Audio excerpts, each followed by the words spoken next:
Santo Charbel Makhlouf lahir pada tanggal 8 Mei tahun 1828 dengan nama Yusef Antoun Makhlouf di Bekaa Kafra, Libanon.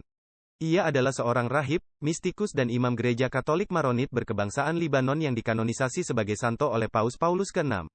Gereja Katolik Maronit adalah salah satu dari gereja-gereja Katolik Timur yang berada dalam persekutuan penuh dengan Tahta Suci Roma.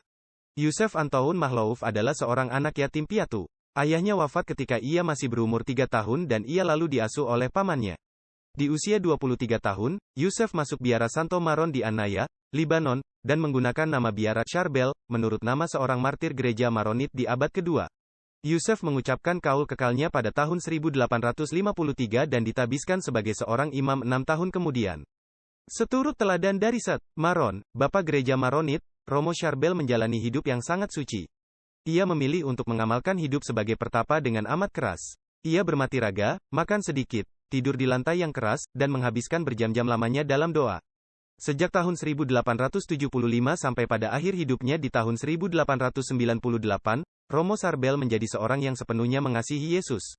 Kesuciannya membuat orang-orang mendatanginya untuk minta diberkati dan minta didoakan. Selama hidupnya Romo Charbel hampir tidak pernah meninggalkan pertapaannya. Ia hanya sesekali terlihat meninggalkan pertapaannya saat para superiornya meminta ia untuk menerimakan sakramen-sakramen di desa-desa terdekat.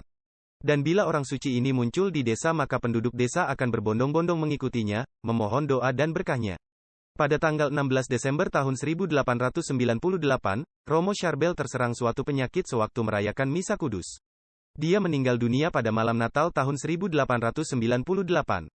Pada 1925, beatifikasi dan kanonisasinya diajukan untuk diumumkan oleh Paus Pius ke-11. Pada 1950, makamnya dibuka di hadapan sebuah komisi khusus yang juga beranggotakan para dokter, yang memberi verifikasi akan keutuhan jenazahnya. Sesudah makamnya dibuka dan diperiksa, dilaporkan terjadi berbagai mukjizat yang berlipat ganda.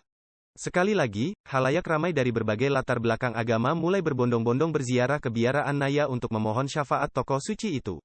Beberapa mukjizat postmortem dihubung-hubungkan dengannya, termasuk mukjizat-mukjizat yang terjadi pada 1927 dan 1950 ketika keringat, darah mengucur dari jenazahnya, membasahi vestimentum yang dikenakan padanya. Makamnya telah menjadi sebuah tempat ziarah yang dikunjungi banyak orang, baik warga Libanon maupun non-Libanon, Kristiani maupun non-Kristiani. Pada tanggal 5 Desember tahun 1965, Paus Paulus ke-6 memimpin upacara beatifikasi Charbel Makhlouf sewaktu penutupan Konsili Vatikan II.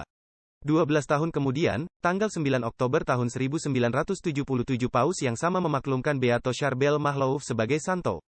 Saat itu Bapa Suci menjelaskan bahwa Charbel dengan cara hidupnya mengajarkan kepada kita jalan sejati kepada Tuhan. Beliau mengatakan bahwa budaya kita saat ini memuliakan kekayaan dan kenikmatan dunia. Tetapi Santo Charbel adalah sebaliknya. Ia mengajarkan kepada kita melalui teladan hidupnya, nilai-nilai spiritual dalam kemiskinan, mati raga dan doa. Dari antara sekian banyak mukjizat yang terjadi dengan perantara Santo Charbel, gereja memilih 2 mukjizat untuk mengumumkan beatifikasinya. Mukjizat juga merupakan syarat dalam proses beatifikasi dan kanonisasi, dan satu lagi mukjizat untuk kanonisasinya. Ketiga mukjizat tersebut adalah, kesembuhan Suster Maria Abel Kamari dari Tarekat Dua Hati Kudus, kesembuhan Iskandar Naim Obeid dari Baghdad, dan kesembuhan Maryam Awad dari Hamana.